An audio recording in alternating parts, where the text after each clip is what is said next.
Okay. Now, correct me where I'm wrong. I'm probably going to get something wrong here, but okay. So we've got creation, we've got Shabbos.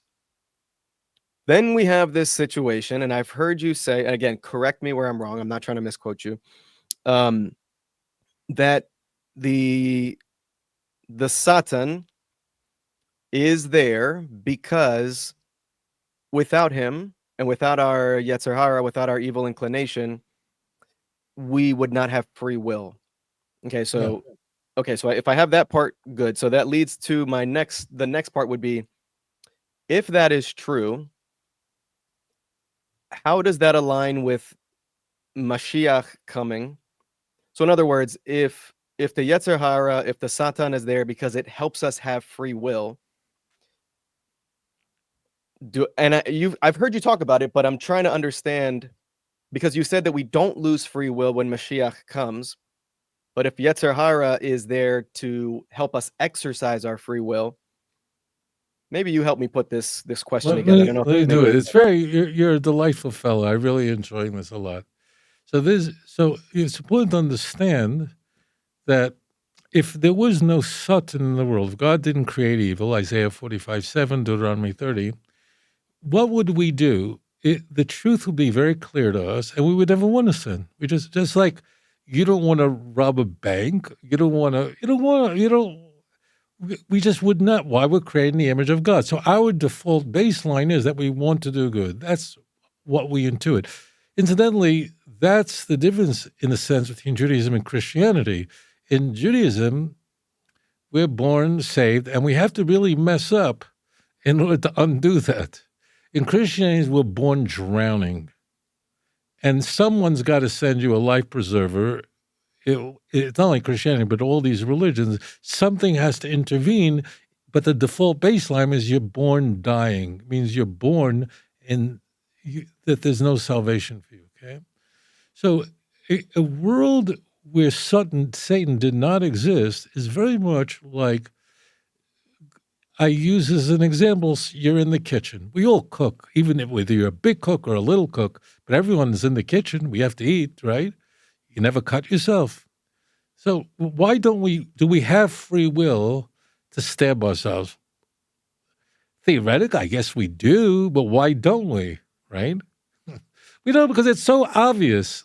When you buy a package of cigarettes, it says on it, smoking kills. Big thing with pictures of a diseased lung, right? But why not, when you buy a knife in the store, doesn't it say on the knife, stabbing yourself in the head kills? Why doesn't it say it on the knife?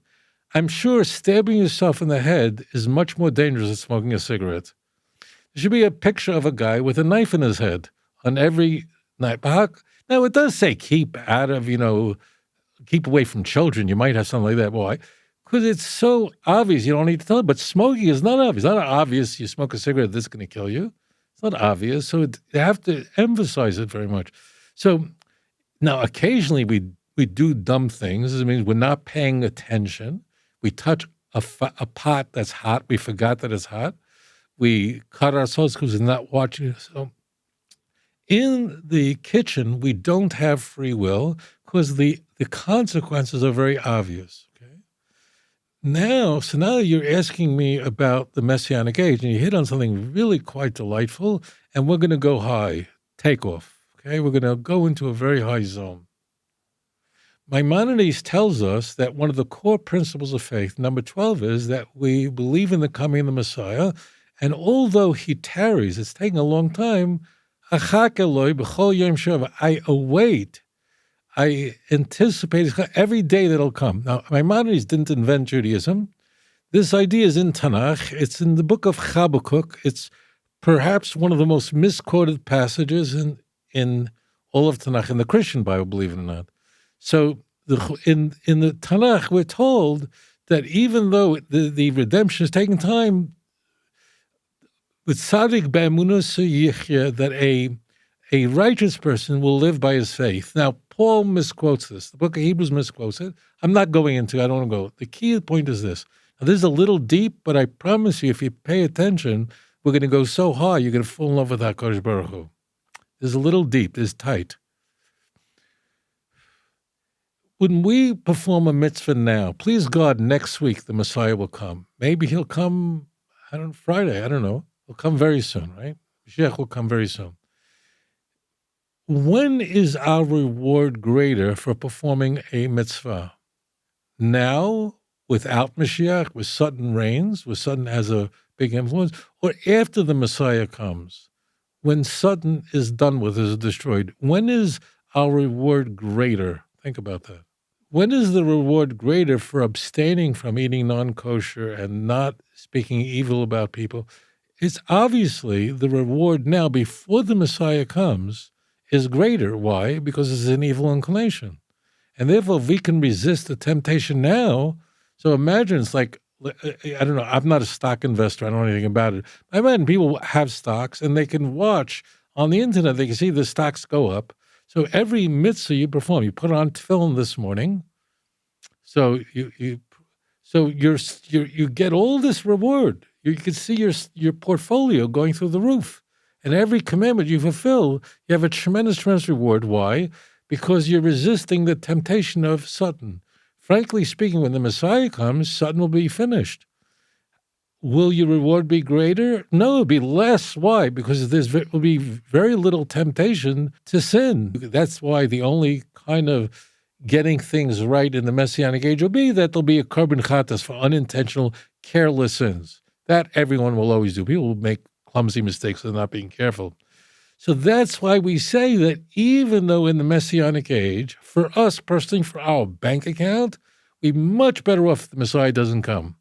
In terms of how my portfolio does, spiritual portfolio, we're doing much better now when we're living in a world where what is light is called dark, what is dark is called light, what is sweet is called bitter, what is bitter is called sweet. The world is upside down. The world is Jews are down, mitzvahs are down, Torah is down, everything. So in our world before the Messiah comes, if we, for my own interest, my own bank account, I'm better off Mashiach doesn't come. Let him not come, and I'm making a fortune. And when I'm 120 years old, boy, I have a big reward waiting for me. And what we're doing when we say, I wait for the Messiah, I hope he comes today, immediately. And that's why this term, we want Mashiach now. What does that mean? What we're saying is, I love you so much that even though I personally don't benefit from it, I would rather that I don't get that much reward, but that your name will be glorified by every person will bow their knee to you. Every tongue will praise you. I'm more happy for you, HaKadosh Baruch Hu, that your name will be raised above everything else than my own personal benefit. And that's why we want, so it's true, you're absolutely correct. In terms of interest earned, we're better off Mashiach doesn't come. But if you really fulfill the commandment that we find in Deuteronomy 11:22, to love Hashem and to have devekus with Hashem, then what we really want is, we want the Mashiach should come, where our incentive is weakened, we don't get so much reward, but Hashem's name is raised above every other name, and that's what Abraham was, in contrast to the Tower of Babel in Genesis 11.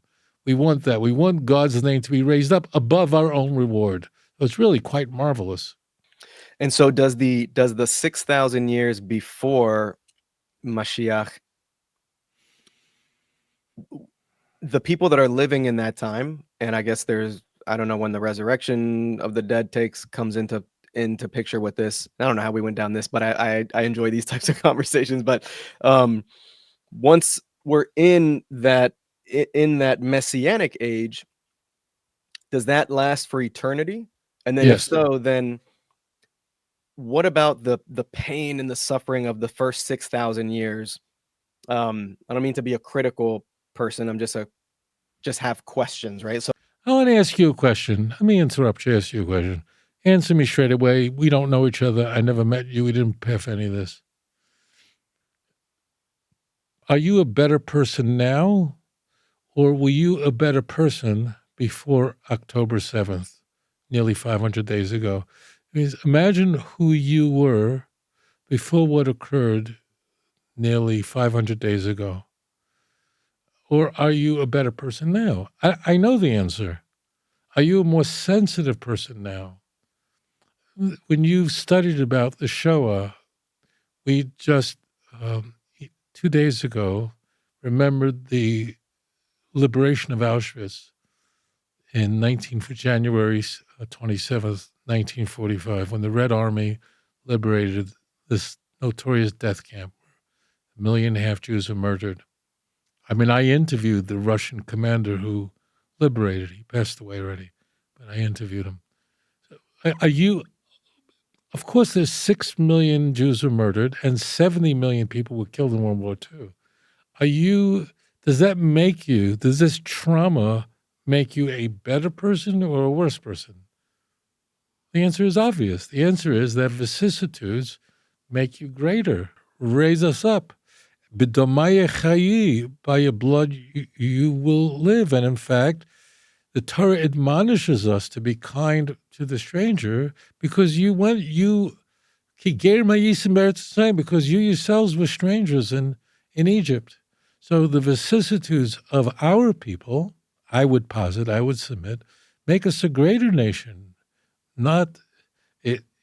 Now, why people die, that's not in our hands. All life belongs to Hashem. But there's no question that people become greater because of these traumas. We don't become a lesser of a nation. If you enjoyed this program, please like and subscribe. אדון עולם אשר מלך בטרם כל יציר נברא לעת נעשה בחפצו כל